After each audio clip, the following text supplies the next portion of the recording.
आऊज़ु बिल्लाहि मिनश्शैतानिर्रजीम बिस्मिल्लाहिर्रहमानिर्रहीम। Welcome to chemistry with Kamran Chaudhary. अगर आप इस चैनल पर नए हैं तो इस चैनल को सब्सक्राइब ज़रूर कर दीजिएगा, साथ बेल आइकन को लाजमी प्रेस कर दीजिएगा ताकि आपको आने वाली हर नई वीडियो का नोटिफिकेशन मिलता रहे।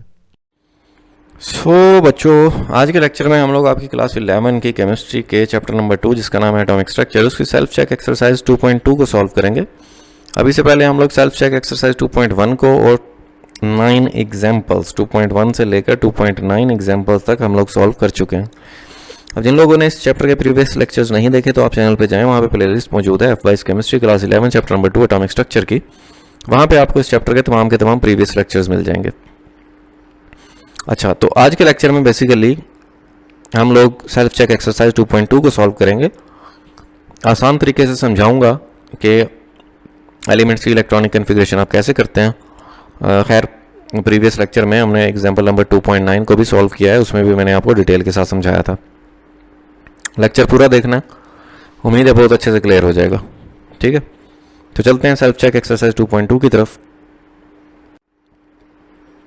सबसे पहले स्टेटमेंट देख लेते हैं।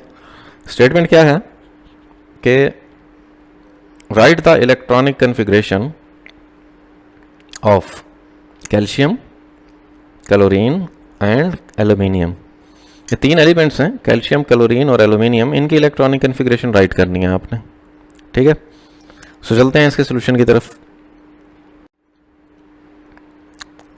अच्छा, आपके रिमाइंडर के लिए ना एक चीज़ क्लियर कर देता हूँ आपको कि हमारे पास 4 तरह के सब शेल्स होते हैं, S, P, D and F। जो S सब शेल होता है, जिसको आप शार्प बोलते हो, जिसको हम S से रिप्रेजेंट करते हैं, उसमें मैक्सिमम 2 इलेक्ट्रॉन्स आ सकते हैं। जो P सब शेल होता है, जिसको आप प्रिंसिपल सब शेल बोलते हो, जिसको हम P से रिप्रेजेंट करते हैं, उसमें 6 इलेक्ट्रॉन्स आ सकते हैं मैक्सिमम। जो D सब शेल होता है, जिसको आप डिफ्यूज सब शेल बोलते हो, उसमें मैक्सिमम 10 इलेक्ट्रॉन्स आ सकते हैं। और जो F सब शेल होता है, जिसको आप फंडामेंटल सब शेल बोलते हो, उसमें 14 इलेक्ट्रॉन्स आ सकते हैं मैक्सिमम। ठीक है, अब इन सब शेल्स में आपने इलेक्ट्रॉन्स को फिल करना है, इलेक्ट्रॉनिक कन्फिग्रेशन करनी है एलिमेंट्स की, जो कि आपको प्रोवाइड कर दिए गए हैं, कैल्शियम, क्लोरीन और एल्यूमिनियम। उसके लिए ना आपको मैं एक छोटा सा फार्मूला बता देता हूँ, वो फार्मूला याद रखना है आपने, और इस फार्मूले को यूज़ करते हुए आप बहुत जल्दी से इलेक्ट्रॉनिक कन्फिग्रेशन लिख लिया करोगे। ठीक है, अब वो फार्मूला क्या है?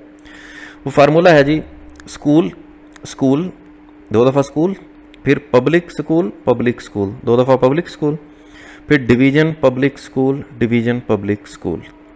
2 दफ़ा डिवीजन पब्लिक स्कूल। ठीक है, तो ये एक फार्मूला याद कर लो, इसको लिख लिया करो एज इट इज़, और आपकी इलेक्ट्रॉनिक कन्फिग्रेशन हो जाया करेगी। ठीक है, मतलब 2 दफ़ा स्कूल, 2 दफ़ा पब्लिक स्कूल, 2 दफ़ा डिवीजन पब्लिक स्कूल।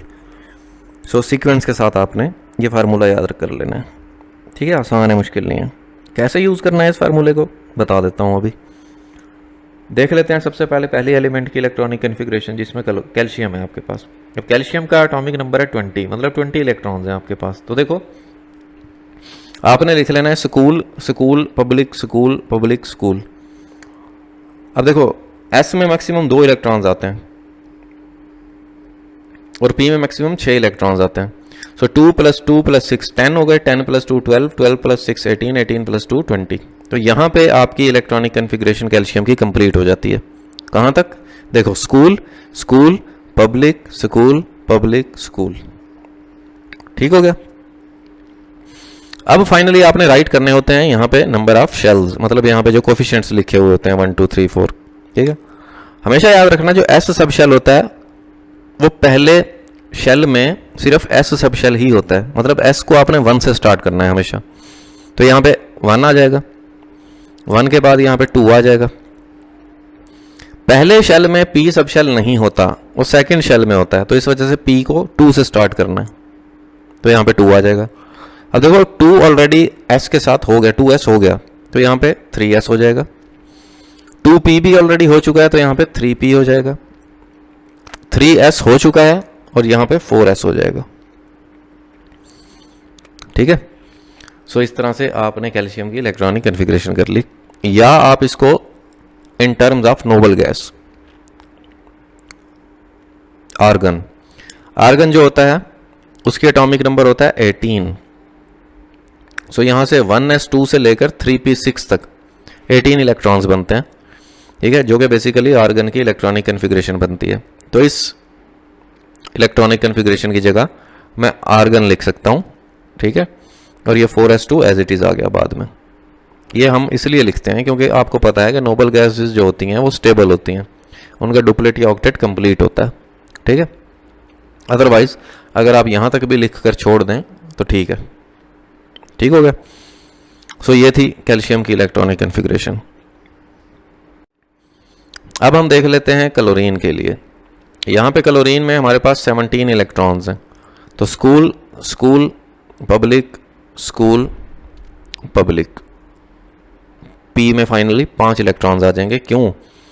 क्योंकि देखो 2 + 2 + 6 10 + 2 12, बचे ही 5 इलेक्ट्रॉन, तो पी में 5 इलेक्ट्रॉन्स फिल कर दिए हमने, ठीक है। अब उसी तरह से यहां पे 1 आ जाएगा, 1 के बाद 2, पी जो सब शेल है वो सेकंड शेल में होता है, तो इस वजह से यहां पे 2 आ जाएगा। 2s हो चुका है, 2s के बाद 3s, 2p हो चुका है यहां पे, तो 2 के बाद 3p, ठीक है। सो ये इलेक्ट्रॉनिक कन्फिग्रेशन हो गई क्लोरीन की। अब यहां पे आप देखो कि यहां से लेकर 1s2 2s2 और 2p6 तक 10 इलेक्ट्रॉन्स बनते हैं, ठीक है। तो अगर हम इन टर्म्स ऑफ नोबल गैस लिखना चाहते हैं तो ये 10 इलेक्ट्रॉन्स नियॉन में होते हैं, ठीक है। नियॉन का जो एटॉमिक नंबर होता है वो 10 होता है। सो इसको हम लोग कुछ इस तरह से भी लिख सकते हैं कि 1s2 2s2 और 2p6 की जगह पे नियॉन आ गया, आगे 3s2 और 3p5 एज इट इज आ गए, ठीक है। सो ये हमने क्लोरीन की इलेक्ट्रॉनिक कन्फिग्रेशन कर ली। अब देख लेते हैं हम लोग third element which is aluminium. यहाँ पे हमारे पास 13 इलेक्ट्रॉन्स हैं। तो school school public school and public, क्योंकि देखो 2 + 2 + 6 10 + 2 12, बचा ही 1 इलेक्ट्रॉन, तो पी में 1 इलेक्ट्रॉन आ जाएगा। फिर इसी तरह से एस को 1 से स्टार्ट करना है, 1 हो गया, 2, पी को 2 से स्टार्ट करना है, 2s हो चुका है तो यहाँ पे 3s आ जाएगा, 2p भी हो चुका है तो यहाँ पे 3p आ जाएगा, ठीक हो गया। ये जो बेसिकली 1 2 3 आप लिख रहे होते हो ना, ये बेसिकली ना नंबर ऑफ शेल्स को रिप्रेजेंट कर रहे होते हैं, ठीक है। तो यहाँ पे देखो मैक्सिमम नंबर 3 आ रहा है, तो इसका मतलब है एल्यूमिनियम के 3 शेल्स हैं, ठीक है। ये जो 3s2 और 3p1, ये थर्ड शेल है। मतलब थर्ड शेल में 3 इलेक्ट्रॉन्स नजर आ रहे हैं आपको, 2s सब शेल में और 1 p सब शेल में, ठीक है। तो इसको भी हम लोग इन फॉर्म ऑफ नियॉन लिख सकते हैं कुछ इस तरह से कि 1s2 2s2 2p6 की जगह पे नियॉन आ गया और 3s2 और 3p1 एज इट इज मैंने लिख लिया, ठीक हो गया। सो इस तरह से आपकी सेल्फ चेक एक्सरसाइज 2.2 भी सॉल्व हो गई, होपफुली क्लियर हो गई होगी बहुत अच्छे से। फिर भी आपका अगर कोई क्वेश्चन है तो नीचे कमेंट सेक्शन में पूछ सकते हैं। वीडियो पसंद आई है तो चैनल को सब्सक्राइब जरूर कर दीजिएगा, वीडियो को लाइक और शेयर जरूर कर दिया करें। Thank you very much for watching this video.